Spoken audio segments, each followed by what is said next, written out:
Welcome to News in Context. I'm Gina Valeria. In this episode, we talk with Glenn Kessler, editor and chief writer of the Washington Post Fact Checker. Credited with doing the first official fact check during the 1996 presidential campaign ahead of a debate between Bill Clinton and Bob Dole. Kessler is also co-author of the book Donald Trump and His Assault on Truth, The President's Falsehoods, Misleading Claims, and Flat-Out Lies, which chronicles and examines the falsehoods Trump has uttered throughout his presidency. Kessler's approach to fact-checking had to change during the years Trump was president, prompting him and his team to create a separate database to catalog and deal with the average of 15 false claims Trump made per day, while still endeavoring to explore and contextualize fact checks from other politicians based on policy. Welcome, Glenn. Talk to me a little bit about your work at the Washington Post and how you came to be the editor of the Fact Checker. There's kind of a two-part story to that. I was hired at the Washington Post in 1998 as national business editor. And previously, I'd been the White House correspondent for Newsday. I did a couple years as an editor. Then I moved to be the chief economic correspondent, which I did for a couple of years. And then I was for 9 years the chief diplomatic correspondent. And then I took over the Fact Checker. Now, just to back up a bit, when I was at Newsday, before I was the White House correspondent, I was the chief political correspondent in 1996. And I wrote what is generally regarded like the first full-fledged fact check in a newspaper, because I was very frustrated by the fact that I would write these stories about on the campaign trail about what Bill Clinton said or what Bob Dole said. And often they would say, I'd quote them, and then I'd say, but actually this is not right because X, Y, Z. And they would often get cut for space. So I went to the editors and said, before the first debate, why don't I take all those bits and pieces, all these things they say on the road, because people are going to hear these lines in the debate, and I will say whether or not what they're saying is correct. And I did it, economy, foreign policy, what have you. And it was a huge hit. Readers really appreciated it. So then when I joined the Washington Post, and it was in the 2000 campaign, I went to the Post and said, why don't I do something similar before the first debate? And then I did fact checks after each debate.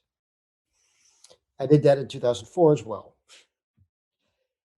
Then 2008 campaign, when I was running around the world being diplomatic correspondent, one of my former colleagues, his name was Michael Dobbs, and he had come to the Post with an idea for like a regular fact check feature to run during the campaign. And Michael had left the Post, but he was between books. He's a very distinguished historian. So he came up with the concept of the fact checker and the Pinocchios and everything like that. And I helped him occasionally, particularly on debate nights. When the election ended, Michael, his contract ended and he went back to writing books. And the editors noticed that there was still tremendous interest on the web in Michael's old fact checks because people were Googling for information. So that's the point when the editors came to me and said, you always were doing that fact check stuff on the side, but how about if you revived the fact checker and made it a regular feature that covered wasn't tied to the presidential campaign, but covered all politicians. So I started doing that at the beginning of 2011, essentially 10 years ago. So that's the kind of dual track way as to how this happened. No, I love that. And it's really having its moment now, over the past few years. And because I think people are craving like journalism that does hold power to account. I think people are craving just that very simple CNN chyron of, Donald Trump said this, he didn't, right? Like just that really simple, like people just they seem to anyway, want that. Like you talked about people searching the old fact checks and really consuming your content. And so I wonder if you could talk a little bit about, you touched on it when you started the fact checking, how frustrating it was to lose for space, the stuff that you were trying to hold account. Now you're doing this work in essence full time. Why is it important to you and what are your goals as the fact checker? From the beginning, I was very much always a policy oriented reporter. So the fact checker has always been very much a policy oriented feature so that we used a quote we're checking as kind of a jumping off point to explain the intricacies of complex government policy. In the Trump era, it's a little unmoored from that because Trump is never serious about any kind of policies. And one of the reasons why we started the database, which now consumes our life, of every factual statement he makes, was so that we wouldn't get distracted from the core function of writing policy, because we'd say, well, that stupid thing by Donald Trump, we just put it in the database. It's just like a series of dumb tweets or things that we can just say, no, this is not right because XYZ. Because ordinarily the fact check was 1,000 words, and you delve deeply into issue of health policy. Because the thing is, politicians speak in shorthand, and what we try to do is demystify what they're talking about and explain it. And so, during the Obama years, it was very policy focused, particularly when you're trying to fact check a president like Obama, he would obviously make his mistakes or try to stretch the truth, but it was often grounded in something, as compared to Trump, who just makes it up. Right.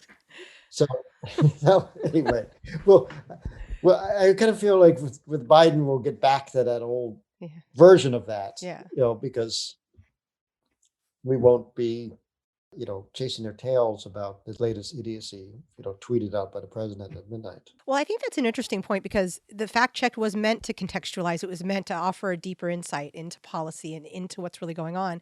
And have you felt like you've been able to do that over the past 4 years? Have you felt that, or have you felt like you mentioned the term chasing, or this database was supposed to be a thing on the side, but it's become a thing?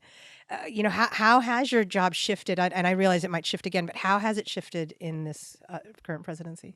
Well, I mean, certainly it's become much more of a, actually Trump, we're known for giving these Pinocchios, but we often do roundups, the quick takes, because, Trump in a news conference said 25 things that were totally false. And in most cases, we don't end up giving Pinocchios there. We're just running through 25 things he said, dismissing them in a few sentences.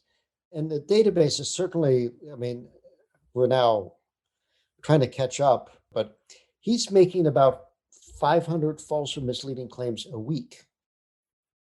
So imagine reading all that stuff, categorizing it, and then fact checking it. We're doing it now to finish it and complete the project, but it's just, as before you might spend several days examining whether or not what some congressman said about a healthcare issue was correct or not. Problem is that Trump was never, and the Trump administration generally, except for someone like Stephen Miller, who did care about immigration policy. Most of the people who worked for Trump didn't care about policies. It was all just attitudes.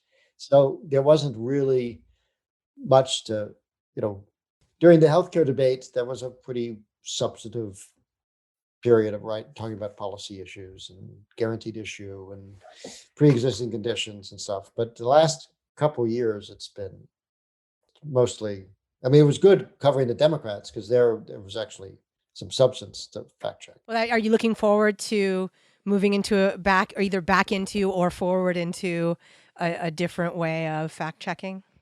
Or are you going to miss it? No, I'm not going to miss Trump in the least. No, me neither. We did get a book out of Trump. The database was worth something. Yeah, there you go. Well, and on that note, obviously when you're fact checking, people, some people take it and then like you won an award from people that you fact checked, but sometimes people are like, hey, wait, why are you picking on me?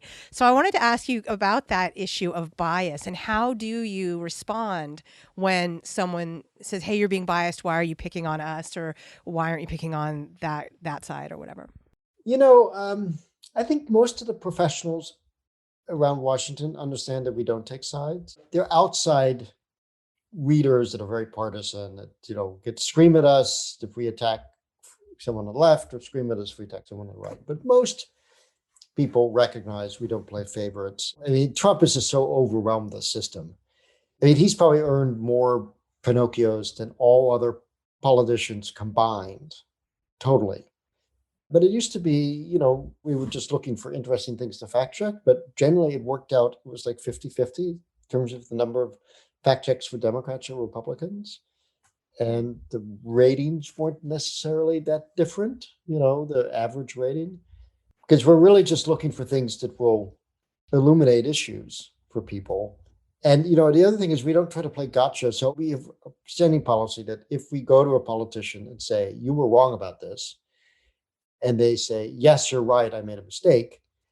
If they were actually to say that, we won't give Pinocchios. We'll still do the fact check, but we'll say, since few politicians ever took us up on that offer until this last campaign cycle when the Democrats were eager to show that they had some ethics and morals. Yeah. Yeah. Unlike Trump, yes.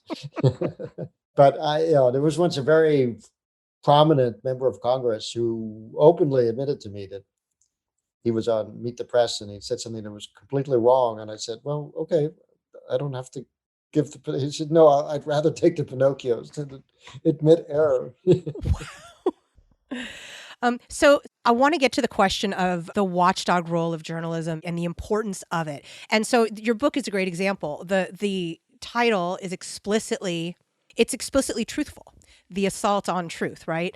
And it is a conversation that people are having about journalism and what it should be. Should it be, quote, objective, which doesn't exist, or should we be giving context to, as you're doing with the fact checker? And so with that in mind, I'd love to hear from you about how you view the watchdog role of journalism or the role of journalists. The whole point is accountability journalism.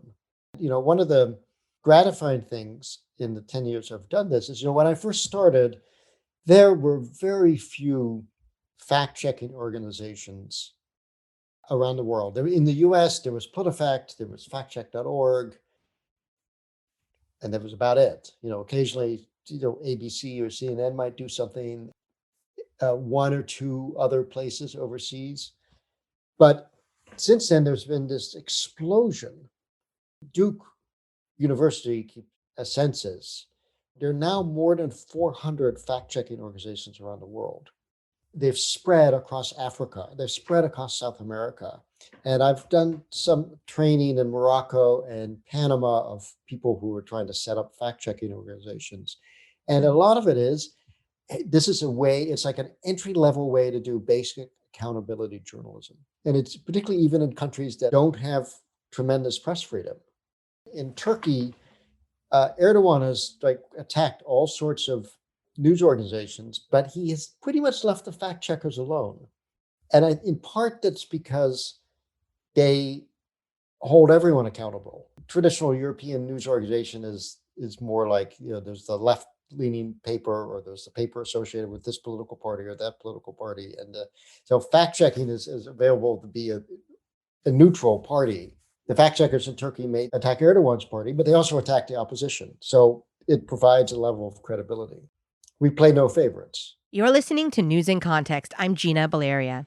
We're talking with Glenn Kessler, editor and chief writer of the Washington Post Fact Checker, and co-author of Donald Trump and His Assault on Truth, The President's Falsehoods, Misleading Claims, and Flat-Out Lies. I'm on the board of the International Fact-Checking Network, where we have a set of standards and guidelines that people must meet to be a verified member.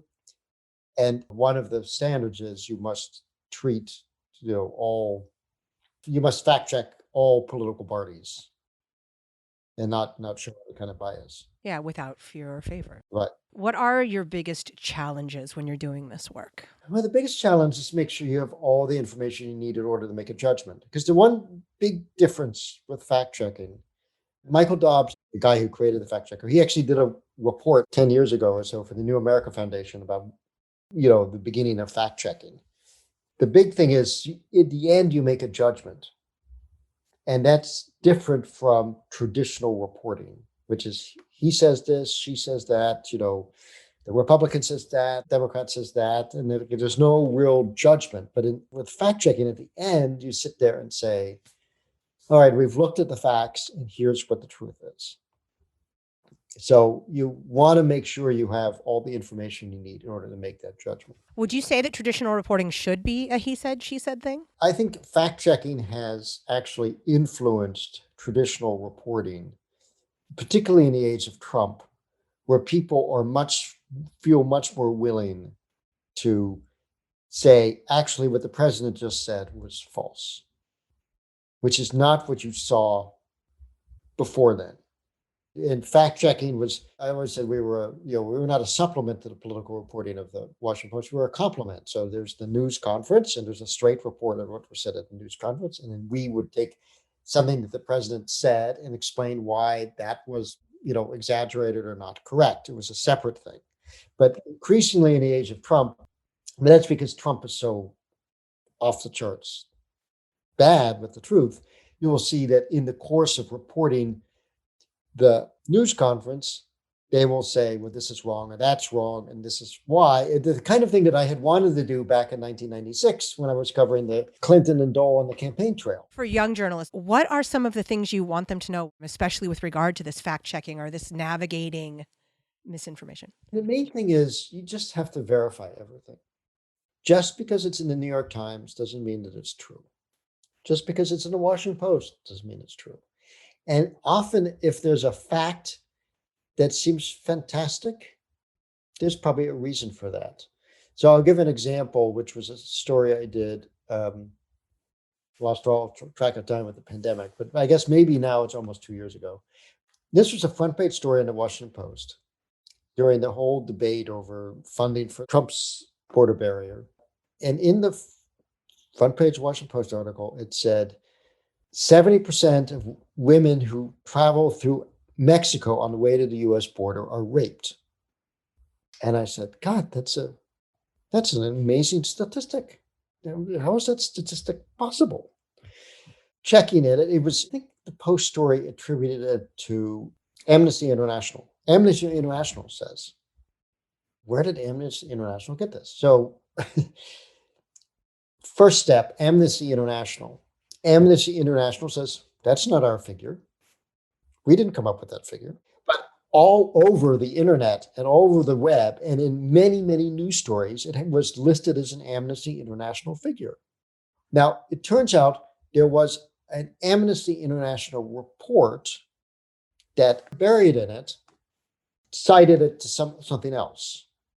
So I started following the footnotes. And it got worse and worse the further I followed, because that took me to a particular report, which took me to another report. It was kind of like a game of telephone, because eventually it was like 2 citations down. It was like 70% of women traveling through Mexico are raped or have sexual assault. It got a little weaker. Eventually, it came to a report that cited a book saying this. So I couldn't find the book in the library. I had to buy it off Amazon. The ridiculous thing is, this was a statistic on the front page of the Washington Post in 2019 and all over the place. But by now I'd gotten to a citation that was taking me back to a book that was published 30 years ago. Anyway, when I get to the book, without listing any source whatsoever, it says 70% of women traveling to Mexico have some sort of sexual experience during their travels, including having a boyfriend. Now, if it's a coerced boyfriend, that is something, but... No, it was not. It was like broader than that. That was like, wow. And I did track down the guy who wrote the book. He said he didn't remember who the source was. He thought it was this particular professor. But even so, it was like 30 years ago. And the thing is, you sometimes have these kind of nonsense statistics that float around and find that reporters can be astonishingly lazy. There's a statistic, and they saw it. There was in the Washington Post, or in the New York Times. It's our shorthand. It's like, right. It's got to be checked, right? Someone checked it. It's just a basic lesson. You have to verify everything, because just because you see it. And I've had a number of cases like that where I just start to pull on the string and it usually takes me back 30, 40 years to some half-assed estimate or poorly done thing, but it's just gotten cited and cited and cited again. And people, they need a statistic. So particularly for young journalists, you just can't trust it. You have to double check it yourself. There are so many more lessons in there than that, like the 70% statistic. The fact that you noticed in the first place that felt odd or off somehow, and then took the road, followed the wormhole, like that's curiosity. That's just awareness. That lesson of noticing being aware enough to realize something doesn't jibe, and then actually following the road. I've been a reporter for decades. So, I mean, you learn by doing and you just have to keep digging. And my kids have heard me say it ad nauseum. Basic rule of journalism: the only dumb question is the question not asked. And the way, of course, the cliche, if your mother says she loves you, check it out. Yes. It's my But favorite. I prefer to think about the only dumb question is the one not asked. Because a lot of times people are afraid to say that they don't know something. I mean, I first got started in journalism. I was at the Wall Street Letter, like a little newsletter for Wall Street guys, kind of a sweatshop journalism thing in New York. And I was on the phone with some banker, and he's talking about a thrift this and a thrift that. And I'm thinking, what the hell is he talking about? A thrift?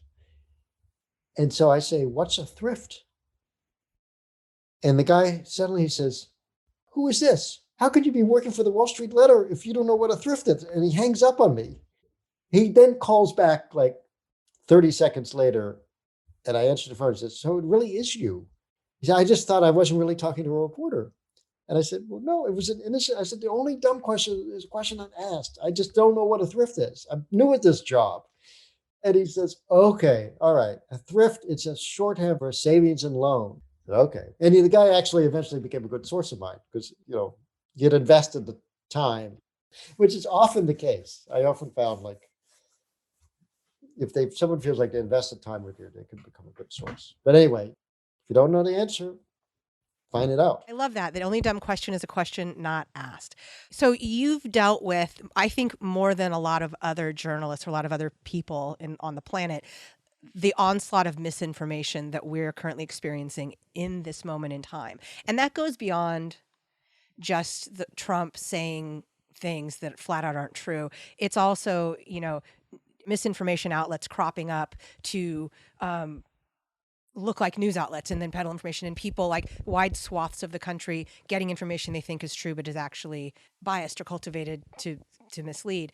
So I'm wondering if you have a response to how does the journalism industry deal with this current moment? How do we handle it? One big consequence of the Trump era is that he has tried very hard to delegitimize mainstream journalists and to basically say we're fake news and should not be listened to. So there's a real rebuilding effort there. And you can see like both the Post and the Times have done things. There's now a bio underneath each article, and there's you can get a link and you can see, yes, this person went to these universities or wrote these books to kind of say it's not just an anonymous name, but there's actually someone with a little bit of credibility there. But I'm not sure it necessarily works with people. The key thing is the spread of misinformation depends on people becoming more sophisticated about the information that they receive. And that's a long-term project. And it's going to require, particularly in helping make people that are now kids become more aware and be in effect like their own fact checkers. It's an education thing. Now, I don't know what you do about my generation or the even older. I mean, we're hopeless. We can't be trained at all. And, I know there's some places that have tried to give like news literacy programs and things like that, but it's difficult. And the main thing is just human nature. You are more accepting of information that matches what you already believe, that matches your preconceived notions.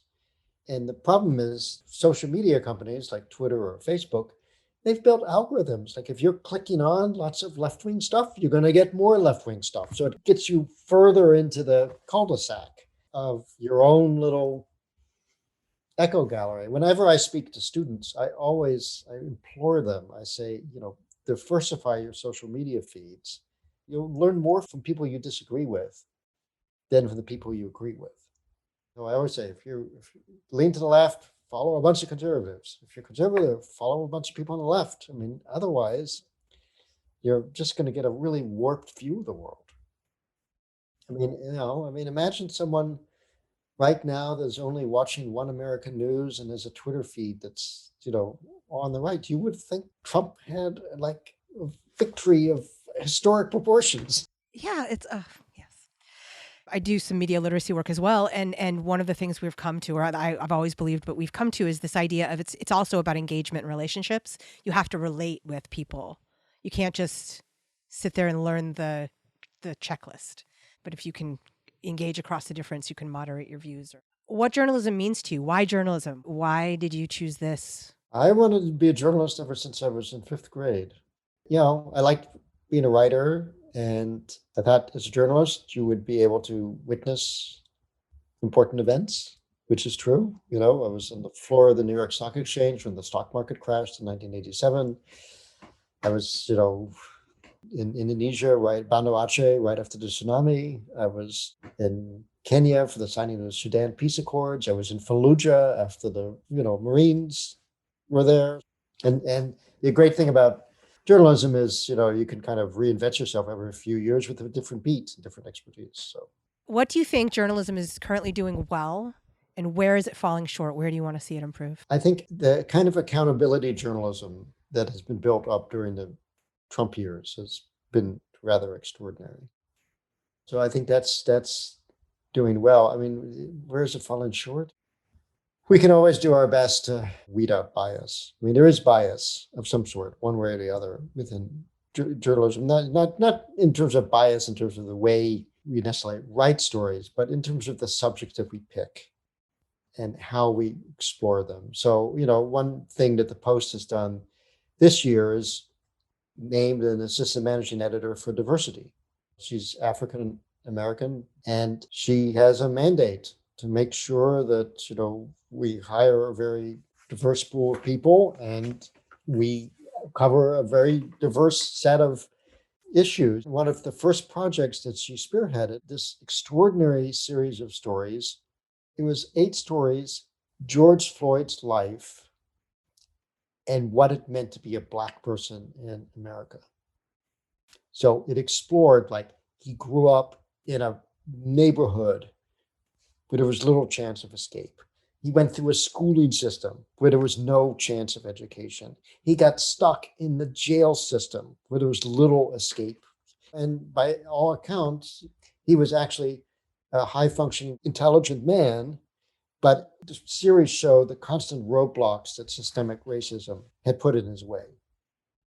So when I talk about bias, it's not saying it's written with a liberal slant, just that the biggest problem that journalism faces is story selection, story play, and story coverage is dictated by the backgrounds and attributes of the people in charge. And we're trying to do better, but it's still mostly a white male world. All right. So my student walks into your newsroom or your fact check editor's office, and what do you need from them? What do you want to see from your young journalists, your interns, when they walk in? Oh, I don't have interns. But you don't have interns? Okay, fine.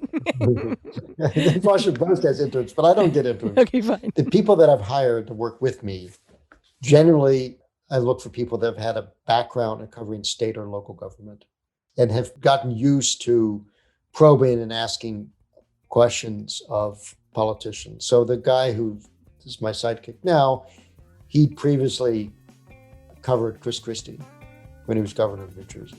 And the woman that had the job before that covered Joe Arpaio. She was at the Arizona Republic. But those were both, there they were in the field, closely scrutinizing what controversial politicians were doing. Thank you to my guest, Glenn Kessler, editor and chief writer of the Washington Post Fact Checker and co-author of Donald Trump and His Assault on Truth, President's Falsehoods, Misleading Claims, and Flat Out Lies.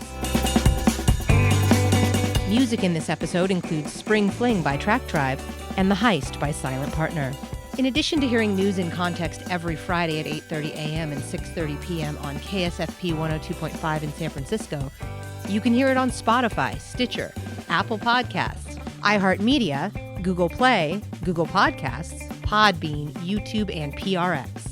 We're also on Facebook and Twitter at News in Context SF and on Instagram at News in Context. And you can find links to all of that at newsincontext.net.